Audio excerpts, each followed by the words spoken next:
आप सभी लोगों का एक बार फिर से स्वागत है हमारे चैनल पर। आज के इस वीडियो में हम लोग प्रैक्टिस सेट 19 है वो डिस्कस करने वाले हैं। जूनियर एडेड एग्ज़ाम के लिए कंपलसरी पार्ट है उसका ये मॉक टेस्ट है। तो चलिए शुरू करते हैं बिना टाइम वेस्ट किए हुए। पहला प्रश्न है आज का, पंचायती राज प्रणाली में पंचायत समिति किस स्तर पर गठित की जाती है? तो पंचायती राज प्रणाली में पंचायत समिति का गठन है वो निर्माण किया जाता है खंड स्तर पर यानी ब्लॉक स्तर पर। ऑप्शन बी इसका राइट आंसर हो जाएगा। और पंचायत समिति के सदस्यों का चुनाव जनता द्वारा प्रत्यक्ष रूप से होता है और इनका जो पंचायतों का कार्यकाल होता है अपने प्रथम अधिवेशन के लिए निर्धारित तिथि से ठीक अगले 5 वर्ष तक होता है। नेक्स्ट है, भारत में दल बदल अधिनियम कब पारित किया गया था? तो भारत में दल बदल अधिनियम है वो 1985 में पारित किया गया था। ऑप्शन ए इसका राइट आंसर हो जाएगा। और कौन सी अनुसूची इससे संबंधित है? 12 अनुसूचियां हैं तो उनमें से एक अनुसूची है वो दल बदल निरोधी कानून से संबंधित है, वो अनुसूची आपकी अनुसूची 10। नेक्स्ट है, भारतीय संविधान में किस अनुच्छेद के तहत संशोधित किया जाता है? तो भारतीय संविधान में जो संशोधन है वो किया जाता है 368 अनुच्छेद के अंतर्गत। ऑप्शन डी इसका राइट आंसर हो जाएगा 368। नेक्स्ट है, भारत के मुख्य निर्वाचन आयुक्त की पदावधि किस उम्र सीमा तक होती है? तो चीफ इलेक्शन कमीशन की जो पदावधि है, कार्यकाल है, वो कितने समय तक होता है? तो 65 वर्ष की उम्र तक इनका कार्यकाल होता है, या 6 वर्ष का, या तो 6 वर्ष हो जाए पहले या 65 वर्ष पहले हो जाए तो वहाँ तक इनका कार्यकाल है वो होता है। नेक्स्ट है, कौन सी संस्था संवैधानिक नहीं है? मानवाधिकार, राज्य वित्त आयोग, राज्य निर्वाचन आयोग, जिला पंचायत। तो मानवाधिकार है ये संवैधानिक संस्था नहीं है, बाकी सभी संवैधानिक संस्थाएं हैं। राज्य निर्वाचन आयोग भी, राज्य वित्त आयोग भी और जिला पंचायत आयोग, जिला पंचायत भी, इनका सबका कॉन्स्टिट्यूशन में उल्लेख है। लेकिन मानवाधिकार है इसको 1993 के एक्ट में इसको निर्माण किया गया था, तो इसलिए मानवाधिकार आयोग है ये संवैधानिक नहीं है। नेक्स्ट है, निम्नलिखित राज्यों संघ राज्यों में से कौन पाकिस्तान से सीमा नहीं बनाता है? यहाँ पे पूछा है कौन नहीं बनाता। तो देखिए, गुजरात की सीमा भी पाकिस्तान से लगती है, राजस्थान की भी लगती है, पंजाब की भी लगती है, लेकिन हिमाचल प्रदेश की नहीं लगती। ऑप्शन ए इसका राइट आंसर हो जाएगा। नेक्स्ट है, निम्नलिखित में से कौन राज्य सर्वाधिक राज्यों से सीमा बनाता है? तो 7 का राइट आंसर यहाँ पर हो जाएगा उत्तर प्रदेश। उत्तर प्रदेश की सीमा है वो सर्वाधिक राज्यों से लगती है। तो कुल कितने राज्यों से लगती है? 8 राज्यों से यूपी की सीमा है वो लगती है और एक यूटी से।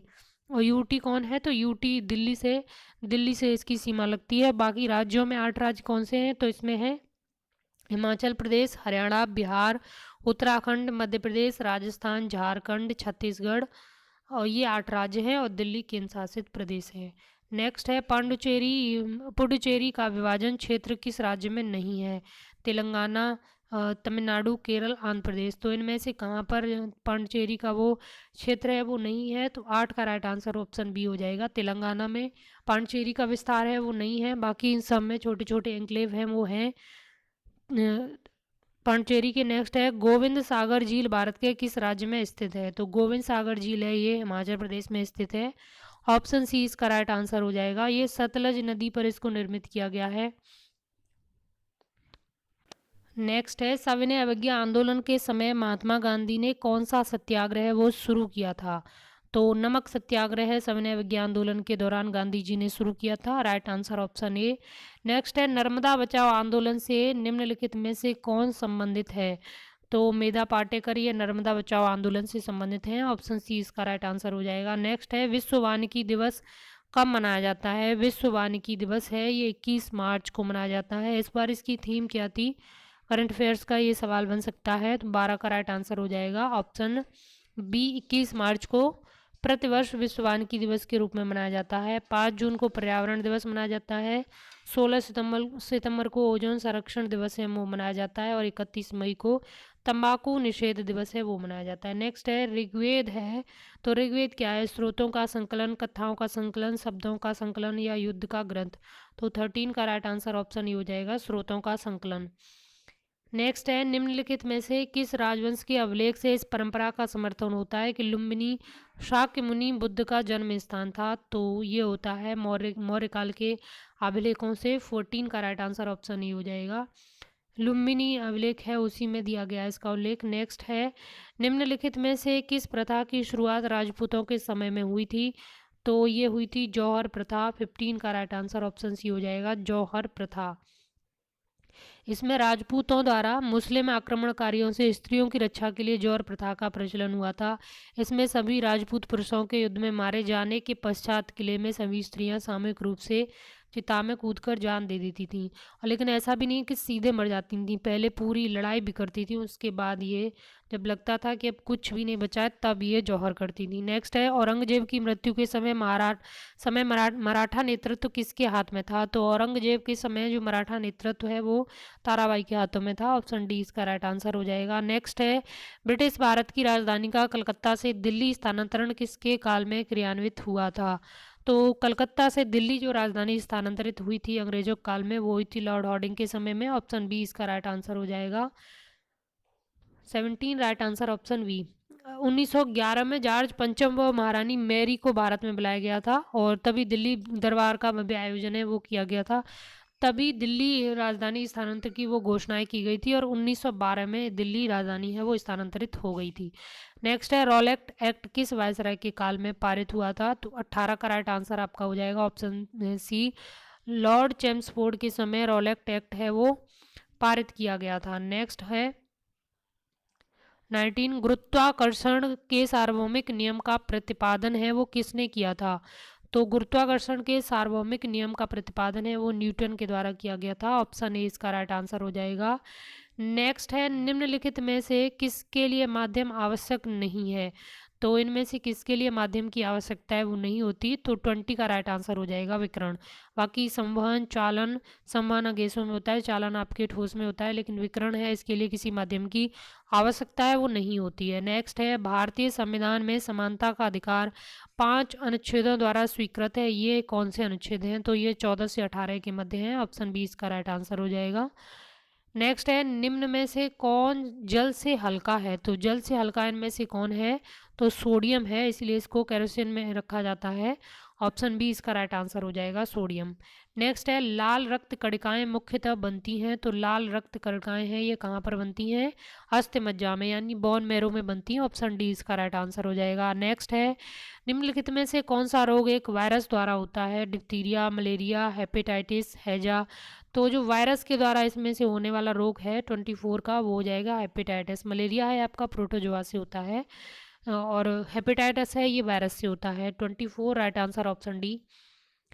नेक्स्ट देखते हैं, निम्नलिखित वृक्षों में कौन पारिस्थितिकी मित्र नहीं है? तो ये यूकेलिप्टस नहीं है और ये जल के लिए यानी जो ग्राउंड वाटर है उसमें ये कमी करते हैं। नेक्स्ट है, भोपाल गैस त्रासदी से संबंधित यौगिक का नाम था। तो मिथाइल आइसोसाइनाइड के लीक होने की वजह से ये त्रासदी है वो हुई थी। ऑप्शन सी इसका राइट आंसर हो जाएगा। 26 right answer option C. Next है, नाभिकीय ऊर्जा का उपयोग प्राय कारक है। तो नाभिकीय ऊर्जा का उपयोग है वो किसका कारक है? 27 में आपका राइट आंसर हो जाएगा ऊष्मीय प्रदूषण, यानी जल है वो गर्म जल है वो जल स्रोतों में प्रवाहित कर दिया जाता है जिससे जल का जो इकोसिस्टम है वो एकदम से खराब हो जाता है, तो इसलिए ऊष्मीय प्रदूषण के लिए जिम्मेदार है। नेक्स्ट है, अधूरे प्रज्वलन के कारण मोटर कार व सिगरेट से निकलने वाले रंगहीन गैस हैं। तो ये कौन से रंगहीन गैस हैं? कार्बन मोनोऑक्साइड है ये निकलते हैं अधूरे प्रज्वलन से, मोटर कार तथा सिगरेट दोनों से। Option C right answer, carbon monoxide. Next है आज का सवाल, एक पारिस्थितिकी तंत्र में ऊर्जा की मात्रा एक पोषण स्तर से अन्य स्तर में स्थानांतरण के पश्चात है वो क्या होता है उसमें? तो वो घटती है, यानी एक स्तर से दूसरे स्तर पर जाती है ऊर्जा, तो केवल 10% ही दूसरे स्तर पर प्रवाहित होती है, बाकी खर्च हो जाती है। तो 29 का राइट आंसर ऑप्शन बी हो जाएगा, घटती है। नेक्स्ट है, इकोसिस्टम में उच्चतम पोषण स्तर है प्राप्त है। तो जो पारिस्थितिकी तंत्र है उसमें उच्चतम पोषण स्तर है वो कौन सा है? तो वो है ओमनीवोर्स, सर्वाहारी। Option C right answer. Next है, जीएसटी किस तरह का कर है? तो जीएसटी है अप्रत्यक्ष कर। ऑप्शन बी इसका राइट आंसर हो जाएगा, अप्रत्यक्ष कर। नेक्स्ट है, भारत में निर्धनता के स्तर का आकलन किया जाता है। ये हर मॉक में ये सवाल रिपीट हो रहा है बार बार। तो ये परिवार के उपभोग व्यय के आधार पर किया जाता है। ऑप्शन सी इसमें राइट आंसर हो जाएगा, 32 right answer option C. Next है, जनगणना 2011 के अनुसार निम्नलिखित में से किस भारतीय राज्य में महिला साक्षरता है वो न्यूनतम है? महिला साक्षरता है वो न्यूनतम है वो पूछी है, 33 का राइट आंसर हो जाएगा ऑप्शन बी। इनमें से जो महिला साक्षरता न्यूनतम है वो राजस्थान में है। नेक्स्ट है, मुद्रा एवं वित्तीय मामलों में सरकार का वित्तीय अभिकर्ता एवं सलाहकार कौन है? तो मुद्रा एवं वित्तीय मामलों की बात हो रही है, 34 का राइट आंसर हो जाएगा ऑप्शन सी आरबीआई। नेक्स्ट, निम्न में कौन सही सुमेलित नहीं है? अदरक, राइजोबियम, केसर बीज, अफीम की डुंडी और सन तना।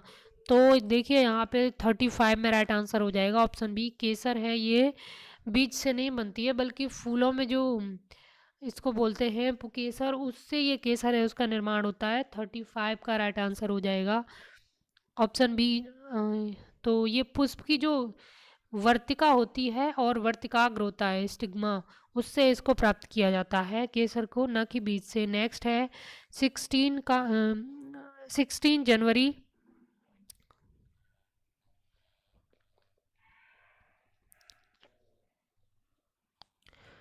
16 जनवरी 2021 को लॉन्च हुए संरक्षण क्षमता महोत्सव सक्षम 2021 से संबंधित कथनों पर विचार करना है। यह एक नवीन व नवीकरणीय ऊर्जा मंत्रालय की पहल है। महीने भर चलने वाला यह अभियान पेट्रोलियम संरक्षण अनुसंधान एसोसिएशन यानी पीसीआरए द्वारा लॉन्च किया गया है और इसका उद्देश्य उपभोक्ताओं को स्वच्छ ईंधन की तरफ प्रेरित करना है। तो 36 में आपका राइट आंसर हो जाएगा ऑप्शन बी। 2 और 3 है ये सही है, पहला कथन है वो गलत है। तो पहला कथन जो है वो क्यों गलत है? ये पेट्रोलियम एवं प्राकृतिक गैस मंत्रालय की पहल है, न कि नवीन व नवीकरणीय ऊर्जा मंत्रालय की। ध्यान देना है, सक्षम है और ये पेट्रोलियम मंत्रालय की एक पहल है। नेक्स्ट है 17 जनवरी 2021 को प्रसिद्ध शास्त्रीय गायक और संगीतकार उस्ताद गुलाम मुस्तफ़ा खान का निधन हो गया। उन्हें किस वर्ष पद्म विभूषण से सम्मानित किया गया था? 37 का राइट आंसर ऑप्शन डी हो जाएगा 2018 में। नेक्स्ट है 9 जनवरी 2021 को 16वां प्रवासी भारतीय दिवस सम्मेलन को आभासी प्रारूप में आयोजित किया गया। इससे संबंधित सही कथन पर विचार करना है। तो 38 में राइट आंसर है वो ऑप्शन ए है यहाँ पर। इस बार सूरीनाम के राष्ट्रपति चंद्रिका प्रसाद संतोखी इस सम्मेलन के मुख्य अतिथि रहे थे। तो ऑप्शन ए इसमें राइट आंसर हो जाएगा। नेक्स्ट है निर्माणाधीन त्रिपुरा बांग्लादेश मैत्री सेतु किस नदी पर स्थित है? तो ये फैनी नदी पर है। 39 का राइट आंसर ऑप्शन ए हो जाएगा। 40 नंबर का सवाल है 16 जनवरी 2021 को किस राज्य में वन स्कूल वन आईएएस योजना की शुरुआत है वो की गई है? तो 40 में राइट आंसर हो जाएगा ऑप्शन बी केरल में। नेक्स्ट है 15 से 17 जनवरी 2021 के मध्य बिहार में प्रथम राज्य पक्षी महोत्सव कलरव का आयोजन किस अभ्यारण्य में है वो किया गया है? तो ये किया गया नागीनकटी पक्षी अभ्यारण्य ऑप्शन बी। ये कई एग्जाम में पूछा गया है इसलिए हो सकता है पूछ लिया जाए। नेक्स्ट है दिए गए विकल्पों में से संबंधित शब्द को चुनिए। तो इसमें नाटक अभिनेता संगीत गोष्ठी, तो जिस तरह नाटक के में अभिनेता होता है उसी तरह संगीत गोष्ठी में क्या होता है? 42 का राइट आंसर आपका ऑप्शन बी हो जाएगा संगीतज्ञ। और नेक्स्ट है ये कोड सीरीज से संबंधित है। तो मैच को कोड में लिखा जाता है N/W/M। तो बोर्ड को CMDNI लिखा जाता है। इसी कोड में प्रिंट को किस प्रकार लिखा जाएगा? तो 43 में आपका राइट आंसर हो जाएगा option D. Option D 43 right answer option D QPLZ में इसको लिखा जाएगा। अब इसमें सीरीज कैसे बन रही है 43 में? तो 43 की सीरीज है इसमें +1 -2 फिर +3 -4 फिर +5 इस तरह की सीरीज है इसमें बन रही है। उसी प्रकार जो दूसरा वाला है इसमें प्रिंट में आपकी इसी प्रकार सीरीज बन जाएगी +1 -2 +3 -4 +5। तो इस तरह सीरीज इसमें चल रही है। नेक्स्ट है दिए गए विकल्पों में से विषम शब्द यानी विषम शब्द युग्मों को चुनिए। प्रसूति विशेषज्ञ, पाद विशेषज्ञ, फुफ्फुस रोग विशेषज्ञ, कृत्रिम अंग यानी प्रोस्थेट विशेषज्ञ। तो इनमें से कौन सा अलग है? 44 में आपका राइट आंसर हो जाएगा ऑप्शन डी कृत्रिम अंग यानी प्रोस्थेट विशेषज्ञ है ये आपका अलग हो जाएगा। बाकी आपके सेम उसमें आ जाएंगे। नेक्स्ट है आपका सवाल, किसी भाषा को, सांकेतिक भाषा को मंकी को XDJMN की तरह लिखा जाए तो टाइगर को उसी सांकेतिक भाषा में किस प्रकार लिखा जाएगा। तो इसमें -1 की सीरीज चल रही है। वो सीरीज चल कैसे रही है, तो ऐसी चल रही है, देखिए एक्स में -1, बाई में -1 हो जाएगा तो एक्स हो जाएगा, ई में -1 हो जाएगा तो डी हो रहा है, के में -1 हो रहा है तो जे हो रहा है। तो इसी तरह चलेगी, जिसमें आर में -1 करेंगे तो क्या हो जाएगा क्यू, ई में -1 करेंगे तो डी हो जाएगा। तो 44 का राइट आंसर हो जाएगा QDFHS ऑप्शन बी इसका राइट आंसर हो जाएगा। नेक्स्ट है, इसमें डेट से रिलेटेड सवाल है तो 46 का आपका राइट आंसर हो जाएगा यहाँ पर 46 ऑप्शन बी 15 जून। नेक्स्ट है 47, ये कथन और निष्कर्ष से संबंधित सवाल है। सभी दार्शनिक पुरुष होते हैं, सुकरात दार्शनिक था, तो सुकरात पुरुष था, महिलाएं दार्शनिक नहीं होती। तो इनमें निष्कर्ष कौन सा निकल रहा है, तो इसमें दोनों सही निष्कर्ष निकल रहे हैं, ऑप्शन डी इसका राइट आंसर हो जाएगा। सभी दार्शनिक पुरुष होते हैं और सुकरात दार्शनिक था। तो देखिए वैसे आपको इन जनरल नहीं सोचना, केवल कथन पर ध्यान देना है। तो कथन में लिखा है सभी दार्शनिक जो होते हैं वो पुरुष ही होते हैं, इसलिए दूसरा कथन है वो इसमें सही मान लिया गया है। तो इस कथन के हिसाब से ये दोनों निष्कर्ष सही हैं, तो दोनों ही सही हो जाएगा राइट आंसर। नेक्स्ट है, डायनो एडवेंचर पार्क एवं फॉसिल्स म्यूजियम कहाँ पर स्थित है। 48 का राइट आंसर हो जाएगा Mandu, option C right answer Mandu. Mandu कहाँ पर है, एमपी में। नेक्स्ट है, भारत छोड़ो आंदोलन के दौरान उत्तर प्रदेश में कहाँ पर समांतर सरकार की स्थापना है वो की गई थी। तो समांतर सरकार की स्थापना यूपी में बलिया में हुई थी, महाराष्ट्र में सतारा में हुई थी। नेक्स्ट है आज का आखिरी सवाल, चौरी चौरा कांड किस गवर्नर जनरल के समय में हुआ था। तो चौरी चौरा कांड है ये लॉर्ड रीडिंग के समय में हुआ था, और इसकी डेट को लेकर बहुत कन्फ्यूजन रहता है, 4 या 5 फरवरी, लेकिन 4 फरवरी राइट आंसर हो जाएगा इसका। 4 फरवरी 1922 को हुआ था चौरी चौरा कांड लॉर्ड रीडिंग के समय में। तो ये आज का मॉक टेस्ट था। अगर वीडियो से आपको लाभ मिल रहा है तो आप वीडियो को शेयर कर सकते हैं, लाइक भी कर सकते हैं और चैनल को सब्सक्राइब कर सकते हैं। अगर आपको इसका PDF चाहिए तो आप हमारा टेलीग्राम चैनल है वो ज्वाइन कर सकते हैं, और जिनका सब्जेक्ट सोशल साइंस है वो सोशल साइंस के मॉक टेस्ट की सीरीज़ को फॉलो करना बिल्कुल ना भूलें। उसके 3 मॉक टेस्ट हम आ चुके हैं, आज भी एक मॉक टेस्ट है आपके लिए आएगा, तो आप उस सीरीज़ को भी फॉलो करते रहें। और इसके जो अनिवार्य प्रश्न पत्र है, इसके टोटल 30 मॉक टेस्ट है वो आपको आने वाले हैं।